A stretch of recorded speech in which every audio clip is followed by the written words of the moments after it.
వరంగల్లో సంచలనం సృష్టించిన తల్లి ఇద్దరు కూతుళ్ల డెత్ మిస్టరీని పోలీసులు ఛేదించారు. తండ్రి అజారుద్దీన్, తల్లి ఫర్హాద్, కూతుళ్లు అయేషా, ఉమేరాను ఈ నెల 1వ తేదీన స్విమ్మింగ్ పూల్లో ముంచి హత్య చేశాడు. స్కానింగ్ లో ఆడపిల్ల అని తేలడంతో 2021లో ఒకసారి, 2022లో మరోసారి అబార్షన్ చేయించినట్లు తెలిసింది. ప్రధాన నిందితుడు అజారుద్దీన్ తో పాటు 9 మందిని పోలీసులు అరెస్ట్ చేశారు.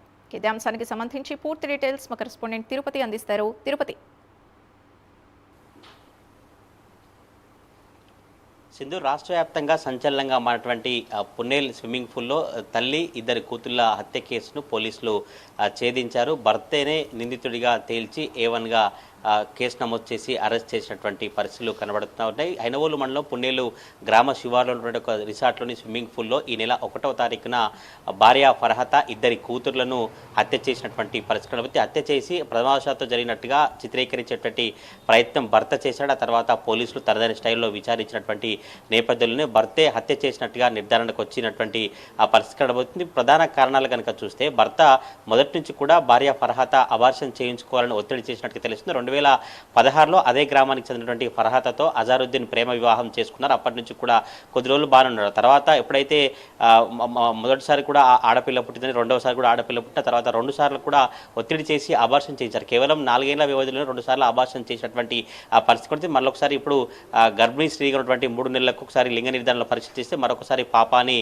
స్కానింగ్ సెంటర్ నిర్వాహకులు కావచ్చు, డాక్టర్లు తేల్చినటువంటి నేపథ్యంలో అప్పటి నుంచి కూడా అబార్షన్ చేయించుకోవాలని అజారుద్దీన్ కావచ్చు, అజారుద్దీన్ కుటుంబం కూడా ఫర్హతమై తీవ్రత ఒత్తిడి చేశారు. అప్పటి నుంచి కూడా ఆమె ఒప్పుకోకపోవడం కారణంగానే హత్య చేసి మరొక పెళ్లి చేసుకోవాలన్నటువంటి ఉద్దేశంతోనే భర్త అజారుద్దీన్, ఫర్హత ఇద్దరి కూతుళ్లను హత్య చేసినటువంటి పరిస్థితి. 1వ తారీఖున సాయంత్రం ఐస్ క్రీమ్ తినిపిస్తామని రిసార్ట్ స్విమ్మింగ్ పూల్ దగ్గరికి ఇద్దరి కూతుర్లను, భార్యను తీసుకెళ్లాడు. ఆ తర్వాత అక్కడ కొంచెం భార్యాభర్తల మధ్య గొడవ జరగడం కావచ్చు, ఈ అబార్షన్ సంబంధించినటువంటి అంశాలు కావచ్చు, తరచూ ఆడపిల్లలకు జన్మనిస్తున్నటువంటి కారణంతోనే భర్త అజారుద్దీన్ హత్య చేయాలని భావించి 1వ తారీఖు సాయంత్రం ఇద్దరి కూతుర్లను స్విమ్మింగ్ పూల్ దగ్గరికి తీసుకెళ్లి మొదటగా ముగ్గురిని కూడా స్విమ్మింగ్ పూల్లోకి నెట్టేశాడు. తర్వాత ఇద్దరు కూతుర్లు చనిపోయినప్పటికీ కూడా భార్యకు ఆ స్విమ్మింగ్ పూల్ లోతు లేకపోవడం కారణంగా చనిపోదనేటువంటి ఉద్దేశంతోనే భర్త అజారుద్దీన్ కూడా స్విమ్మింగ్ పూల్లోకి దూకి చనిపోయే వరకు హత్య చేసినట్టుగా పోలీసులు చెప్తా ఉన్నటువంటి సిచ్యువేషన్ కడితే ఈరోజు సన్ప్రీత్ సింగ్ మీడియా సమావేశం ఏర్పాటు చేసి భర్తతో పాటు మరొక 9 మందిని అరెస్ట్ చేసి రిమాండ్కి తరలించారు. మరొక 2 డాక్టర్లు పరారులో ఉన్నట్టు చెప్పినటువంటి పరిస్థితి కనబడుతుంది. భర్త అజారుద్దీన్కి ఎవరెవరైతే పరోక్షంగా సహకరించారో, ఇంకెవరైనా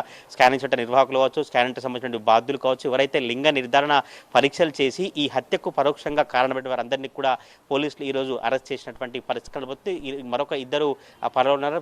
గత 10 రోజులు కూడా పూర్తిగా ఎక్కడెక్కడ లింగ నిర్ధారణ పరీక్షలు చేశారు, నర్సంపేట, కాజీపేట కావచ్చు, మడికొండ కావచ్చు, మిగతా ఏరియాల్లో ఎక్కడ చేశారో పూర్తిగా వివరాలు సేకరించి పరోక్షంగా కారణంగా ఉన్నటువంటి వారందరినీ కూడా అరెస్ట్ చేసినటువంటి పరిస్థితి కనబడుతుంది. 2016 నుంచి పెళ్ళైనప్పటికీ కొద్ది మంచిగానే ఉన్నప్పటికీ కూడా ఎప్పుడైతే ఆడపిల్లలు జన్మనిచ్చినటువంటి కారణంతోనే హత్య చేసినటువంటి పరిస్థితి కనబడుతుంది. ఇటు భర్త అజారుద్దీన్తో పాటు భర్త కుటుంబ సభ్యులు కూడా సలీహియా, శశోజుద్దీన్, మిగతా MD పాషా వారందరూ కూడా ఈ ఫర్హతను అబార్షన్ చేయించుకోవాలని కూడా ఒత్తిడి చేసినటువంటి పరిస్థితి కనబడుతుంది. మొదటి నుంచి కూడా కుటుంబమే ఈ అబార్షన్లకు సంబంధించినటువంటి ట్రాన్సాక్షన్ అమౌంట్ కావచ్చు, కుటుంబం ఒత్తిడి చేసినటువంటి పరిస్థితి చూసాం. ఆ తర్వాత భార్య ఒప్పుకోని కారణంతోనే హత్య చేసినట్టుగా పోలీసులు నిర్ధారించినటువంటి పరిస్థితి కనబడుతుంది. మరొక 2 కోసం పోలీసులు అయితే గాలించినటువంటి సిచ్యువేషన్ అయితే కనిపిస్తా ఉంది. సింధు.